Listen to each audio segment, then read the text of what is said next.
Welcome to Popternative, where we dive into topical discussions from the worlds of pop culture, social media, and sports. Here is your host, Peter Remoliotis, aka PD Beats. PD Beats are from Popternative, speaking to Tom, Eileen, and Daniel about Billy the Kid, premiering on Epix April 24th. Thank you all for your time. What up? Meet you, Petey. This is exciting. Now, Tom, here's the deal, right? The show is called Billy the Kid, and you indeed play Billy the Kid. Yeah. A bit of pressure, right? Not much at all, right? It's a little bit, mainly because there a lot of very, very heroic actors have portrayed him before me, who I have looked up to for a long time. There's definitely the kind of realization that you're playing an American kind of icon, and that legends have played him before you. But also, in a way, you have to relinquish yourself of the pressure and find your own version and let him speak through you, because it's kind of it's a fresh take. Oh, absolutely, Eileen. It's interesting because they've always been add to that. Oh yeah, absolutely. Go for it. Yeah. Because Tom, I remember watching Tom having to do so many different things. I was like, I've got a lot to learn and whatnot. But Tom was learning riding. He had the gun work. He had to play the fiddle. He had to sing. And I remember being Spanish. Like, speak Spanish as well. Yeah. Like, oh my God, this poor guy. It's hard enough to try and portray a huge figure like Billy the Kid, let alone having to add all of these other, I would say difficult skills on top of it. Well, I spoke to Michael and Donald in the other room, right? And one of my questions to Michael was like, what was kind of the focal point when you're putting together like a big series like this with a lot of past history and everything? And he was like, Billy. I'm like, well, yeah. Oh, yeah. So I was kind of like, whoops. I guess that's obvious, but he's right. Eileen, I do think it's interesting because, for TV and film, like the Western, it's always been around and there's always been amazing kind of content in that world. But I have noticed that there's been a bit of a boom of Western content, like very popular because of the internet and digital media. There's no shelf life and things resurface. What's it like being part of a show like Billy the Kid in a time where the Western genre is very appealing and very popular? I think it would be a good time to be in Billy the Kid regardless. Regardless. And the fact, I think that just taps into the fact that everybody loves this period of history, and whether it's the horses or, a little bit of history of how the West and all this time is founded, how the founding is of like America nearly today must fascinate people. But nevertheless, like there is like real escapism into that world that is pretty spectacular. I think absolutely. The horses, to be honest, I think it's our co-stars. I think the horses are the draw. Oh no, absolutely. They ask, I think like the Westerns ask such big questions. It's like a good vehicle for us to be able to pose, Michael poses really great questions about society and justice and figures like Billy. And so I think there's a certain richness, and we're still watching them. There's one of the earliest genre pieces in film history, and we're still in love with Westerns. And Daniel, my question for you, was something you could obviously tie back to Billy the Kid, but it's just a general. You're a storyteller. That's what you do. Is it safe to say one of your favorite things about storytelling is transporting into these worlds, like, the Dirt playing Vince Neil and going to the Westerns? Like, is that something that kind of stands out in terms of the realm of storytelling for you specifically? I think with this, absolutely. That is, you get to, with a job like this, you get to so easily immerse into something quite miraculous. And it's the landscapes that we were shooting in. Every day seemed like a Renaissance painting come to life. And then you're stampeding cattle on horses. You're dressed in as a cool cowboy with all these amazing.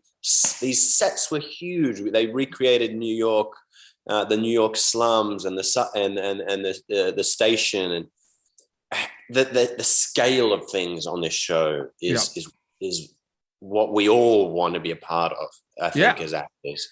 No, absolutely. Tom, it's really interesting because in terms of the origin perspective of Billy the Kid, I really find it interesting because it's one thing for there to be kind of a movie about Billy the Kid, you know, when he was older and everything, kind of seeing all the different time, like the eras and everything, and kind of seeing that. I'm curious what your mindset is in terms of preparation, knowing that you're part of like a Billy the Kid show that is like an origin story, rather not like kind of during like the prime days of Billy the Kid. I'm curious about that.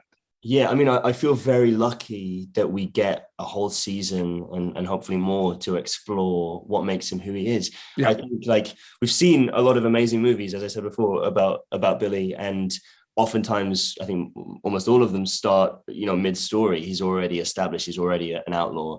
And what we get the luxury of is watching him become quote unquote Billy the Kid. This is a guy who he went by like 5 or 6 different names in his short life. He died at 21 and he had so many different aliases. And so he's a man of like many faces and many skills and talents. And he's kind of an enigma in that way. So, you know, what you get to see in our show is you get to see how he became that way and ask the question of like, why? What was the reason he had to don all these kind of versions of himself and these disguises? And also just like, as an actor, to be honest, it's an absolute joy to be able to grow with your character. I mean, oftentimes we kind of are dropped in the middle of a story, which is also thrown in. Yeah, absolutely. Yeah, exactly. Which is a really useful device for telling a story because it grabs you right away. But this device, this version of storytelling where you get to see him grow and you grow with him as an audience and I grow with him as an actor. I mean, it's like the purest way of storytelling because I feel like I'm learning as he's learning. No, absolutely. And in terms of like just portraying an authentic version of this story, I mean, to me, like authenticity is just ripe in this show. It's rife. It's ripe and ripe. Both. No, it's so interesting. To add to that, Eileen, I find it interesting. Do you find specifically with Billy the Kid, like I just feel like the concept and idea of like an origin story, because it's just like you're basically kind of creating this world where everything kind of started and everything. Like as a storyteller, as an actor, is that like a challenge, do you think, kind of jumping into like an origin story at all? I'm just wondering about that. I actually think very similarly to what like Tom said there. I think the fact that it was an origin story and the fact that this is the story of, for me, like, yes, Kathleen has already had 2 kids. She's already done the immigration from Ireland. You know, they've already had a tough time in New York. There's been a lot before we get to this point in her story. Yeah. However, this was the journey west, which was a totally new experience where everybody was heading out into the unknown. And in the filming of this, like, what it said in the script actually happened. So like we would get like packed into the wagons, say, and sent off on a big trail and had no idea where we were going. We were up cliffs, down cliffs. We had no idea what we were going to see. And the environments and stuff we were put in, we had no idea what we were going to see. So there was an awful lot in as the story went on. As you were playing the part, you gleaned these experiences that these people would then learn from. And I think this move in West was such a formative impact even on Kathleen's life, let alone her son's. Like her husband didn't even make it due to like his mental health by the time they got west. So all of those things like are huge turning points in who the character was. So the idea, the opportunity, that this story let you go through all that with the character was a real gift. Oh, absolutely. No, for sure. Tom, Eileen, Daniel, thank you all so much for your time, and premiering April 24th on Epix, Billy the Kid. Thank you so much for your time. It was great chatting with you. Thank you, Peter. Have a good day. Thank you so much. Thank you for tuning in to Popternative. Make sure to check out our past episodes of Popternative on YouTube. Be sure to like Popternative on Facebook and follow us on Twitter. This has been an Autograph Communications production.